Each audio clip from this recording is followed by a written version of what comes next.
Welcome back. You are listening to the Mid Morning Talk with me, Maryam Mkwanda. It is 6 minutes past 11. So, today being the 6th of April, I'm sure you've been catching up with some of the speakers who will be taking part in the Ramadan 1442 International Summit. Today is another speaker who is joining me. In fact, our final speaker, Bilal Kathrada, who is the founder of IT Varsity. He is an ed tech entrepreneur. He's a multi-award winning app developer as well, and he also runs two other companies, CompuKids and Xander, two edtech companies that have had a total of 1 million downloads from the app stores. He's a software engineer by profession, and he's also an author, keynote speaker, newspaper columnist, strategic business and education digital transformation advisor. Joining me on the line to talk about youth and technology for the summit. Assalamu alaikum rahmatullahi wa barakatuh. Bilal, and shukran for joining us. Wa alaikum salam, Maryam, and jazakallah shukran for having me on your awesome program. Alhamdulillah, it's a pleasure. So, without giving too much away, what are you going to be focusing on for the summit? Yeah, so my focus is in my businesses as well as in my talks is around showing people the tremendous value of social media and technology in terms of business and career growth. I mean, we hear lots of complaints, we hear lots of talks about the dangers of social media and how people are getting involved in all the wrong things with social media. And I think that's there in its place. But the real challenge is that people, especially young people, are not listening to this. They're not they're not content with just giving up social media. What they want is solutions. They want alternatives. So if we say to them, don't use social media, it's not good enough. But if we say to them, look, continue using social media, but use it for good, use it for your career growth, use it for starting a business on a global scale, then you'll have their attention. So I don't think social media are bad per se.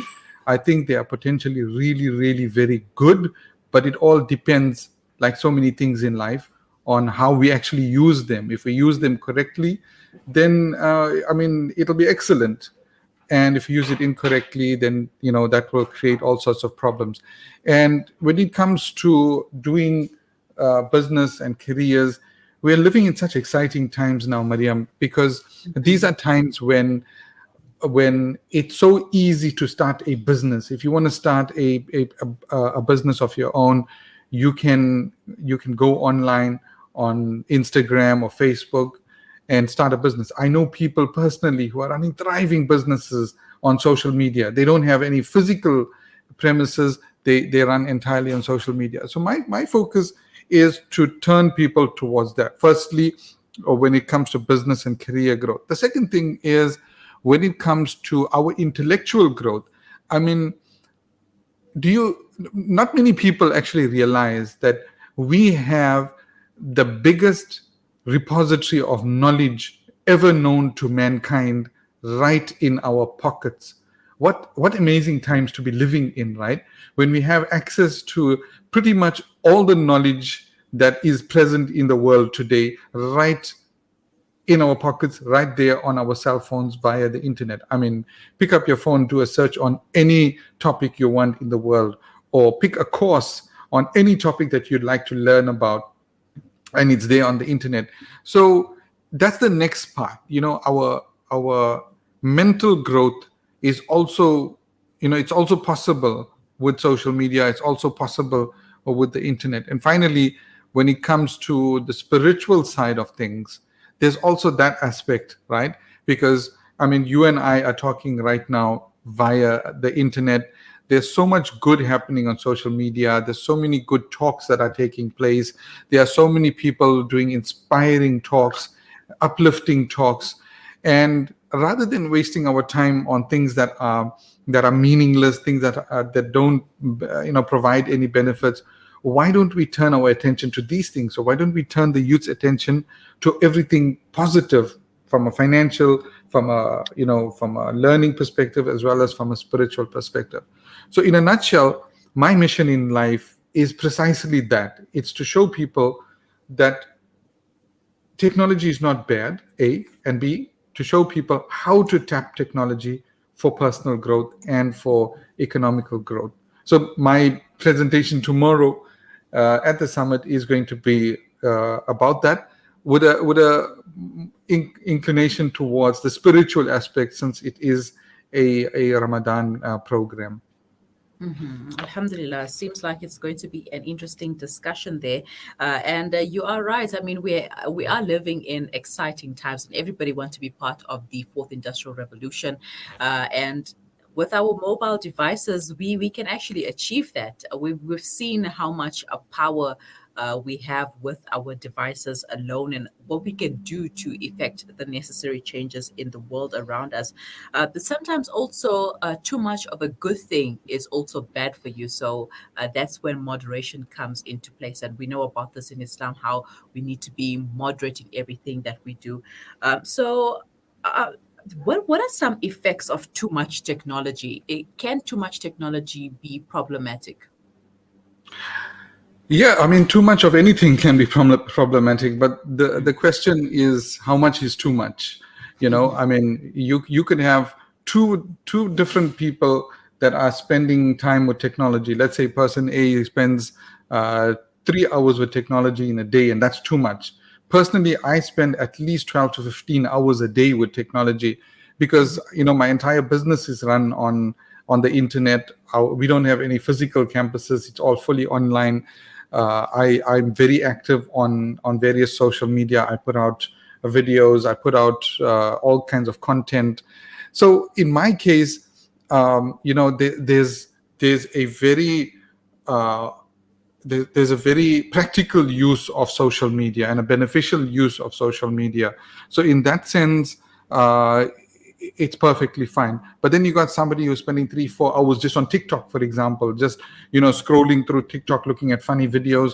Now, that's a total waste of time. That is an absolute waste of time, and that becomes problematic.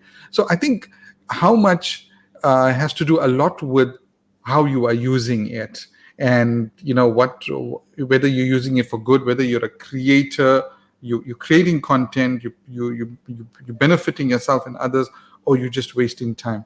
So, but in general, I think we shouldn't be spending in a stretch of time, we shouldn't be spending more than 2 hours at a time in front of technology. So what I do personally is I spend about 2 hours, and then I get up, I get away from it, I take a walk outside, spend some time in nature, come back and continue. Yeah, and if, every 2 months or so, I take a few days off. I call it my spiritual retreat. I go out and camp, or just spend time in nature. Almost a technology detox, complete technology detox, complete separation.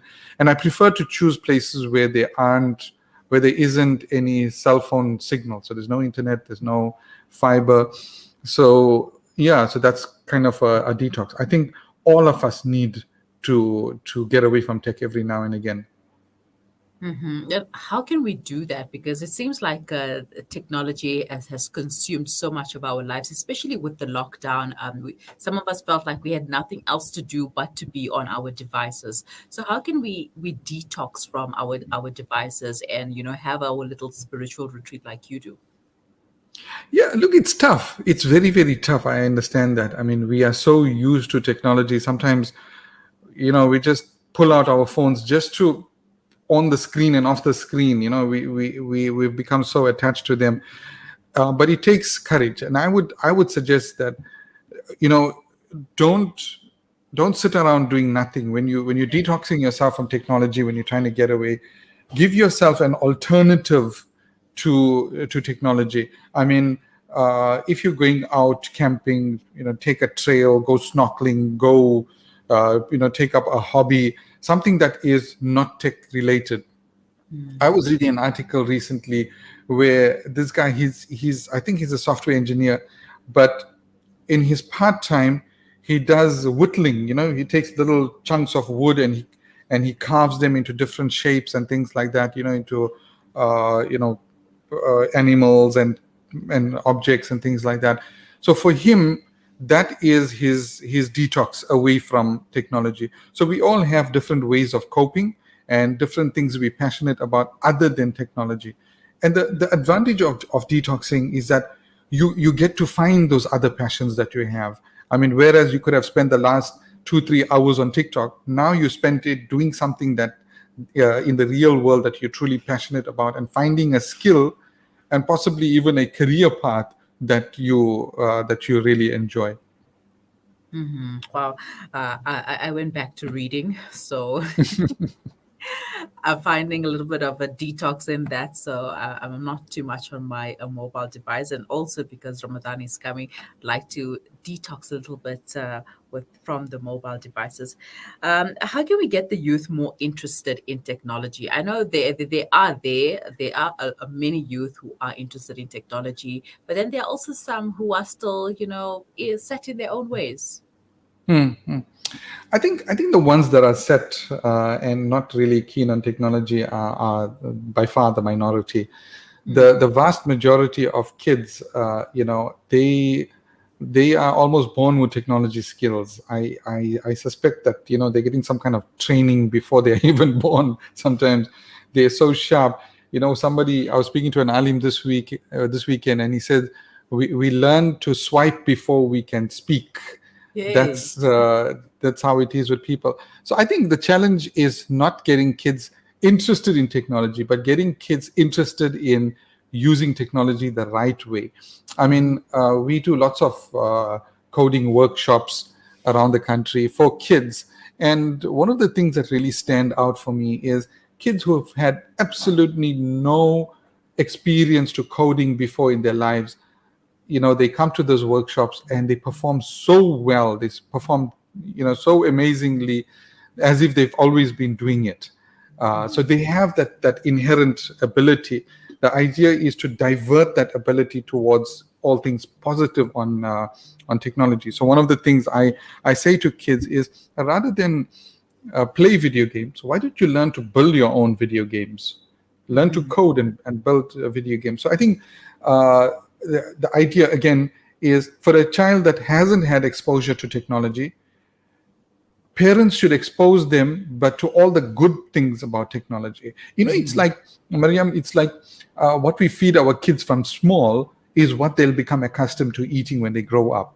If we give them junk food and sugary foods, then it becomes extremely difficult for them because they already got the taste for it.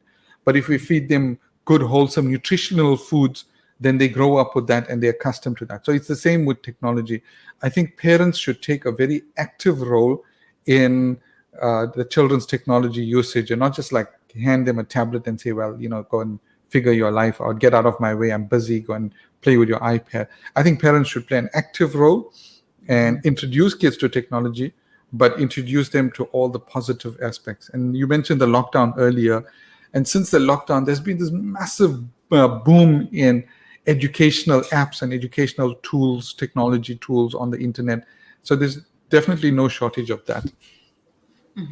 Now, for parents who notice a potential in their kids and their technological abilities, how can they help their kids to how can I say, to reach a different place in terms of their abilities? Like, let's take my daughter for example. She's 2, almost 3, and she's good at taking pictures. She always wants to take pictures, and she just grabs my phone, and she's very good at taking pictures. So what do I do as a parent to help her improve on that? So there's two aspects. One is, as a parent, to learn about technology, to keep yourself up to date about technology, and then do research about what's the best way to use that technology with kids.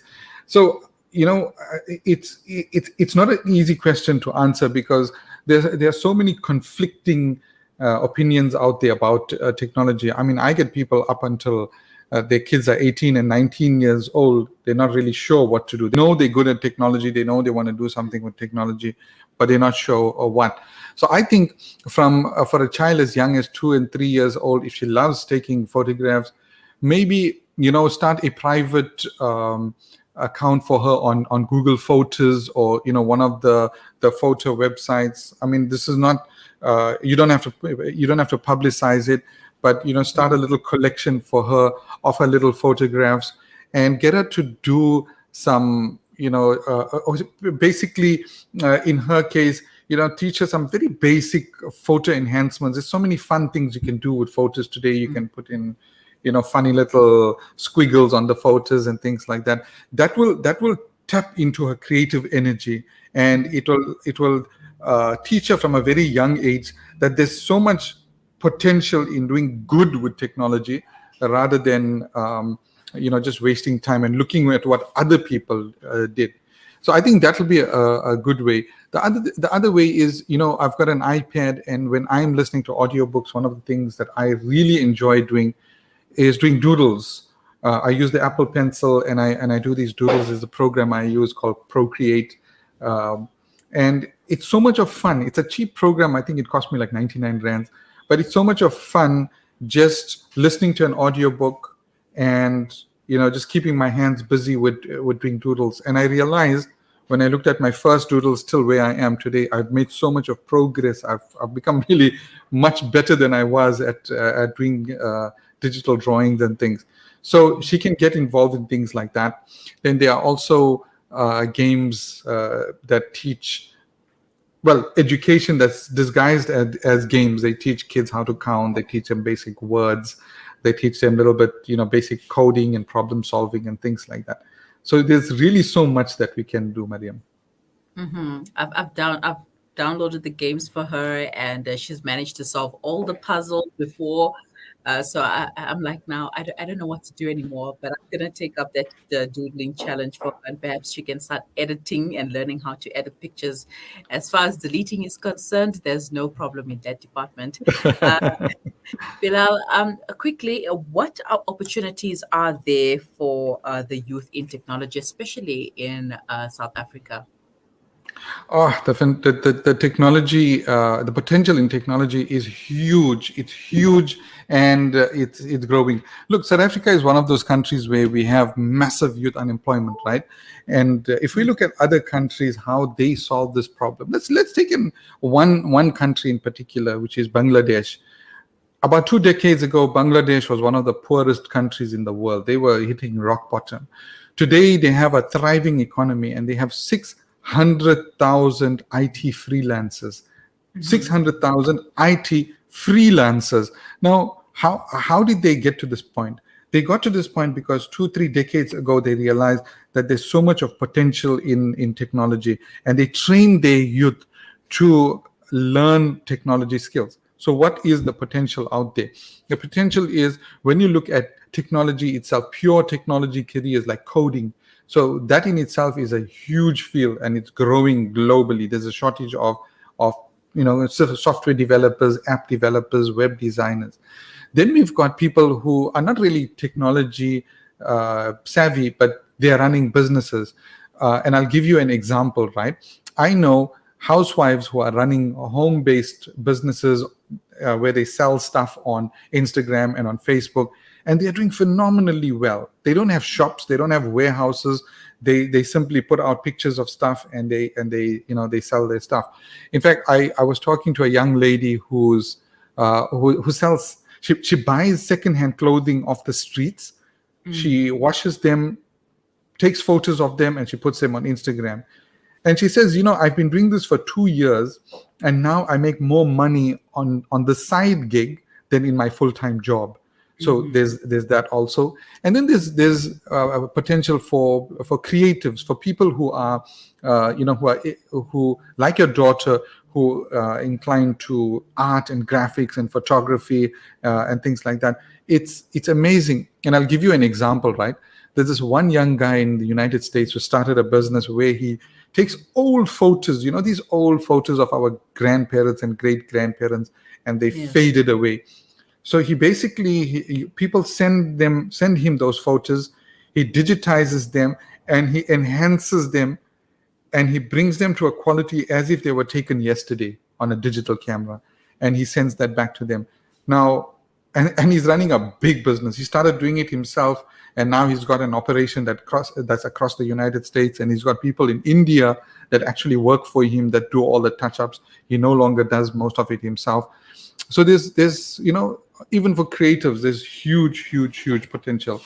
And then I was visiting a school. I did a talk at a school a couple of years ago, and one youngster comes up to me, and he says, "My mom hates my career choice." I spoke about careers, so he says, "My mom hates my career choice." So I ask him, "What is your career choice?" He says, "I want to be a YouTuber." So I laughed.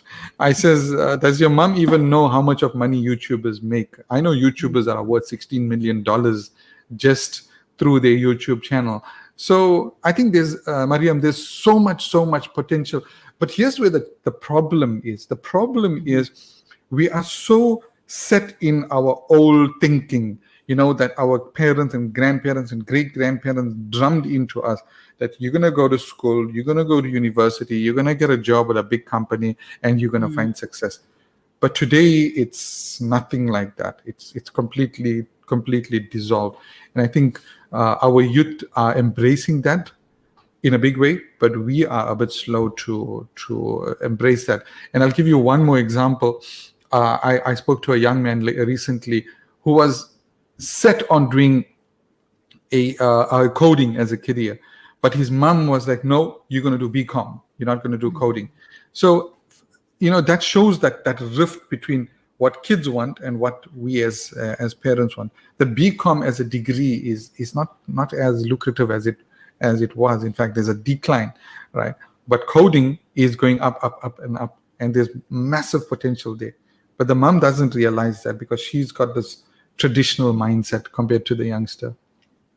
Yeah, well, it's time that we change our mindsets, and also change the mindsets of our parents, because I mean, there's a a lot of opportunities out there, and it's not just being a YouTuber. I mean, being a YouTuber is one thing, but being a content creator, that's huge, and we've seen that with the lockdown now, and how that has really changed the way we look at things across the world. Bilal, shukran so much for your time. Unfortunately, we're going to have to let you keep all the information that you have for tomorrow's summit, so that you don't give it all away. But shukran for sharing already what you have with us. It's been an absolute pleasure. Shukran. Assalamu alaikum. Wa alaikum salam. That was Bilal Kathrada, founder of IT Varsity. He's also an author and the keynote speaker for the the International Ramadan 1442 Summit, which will be taking place today and tomorrow. Bilal will be giving his address tomorrow, so make sure that you register. You can follow Johara Hassan on Instagram, and the link is in her bio for more information. It is today and tomorrow, the 6th and the 7th of April. It is 11:29. Do stay with us. We will be right back after the break.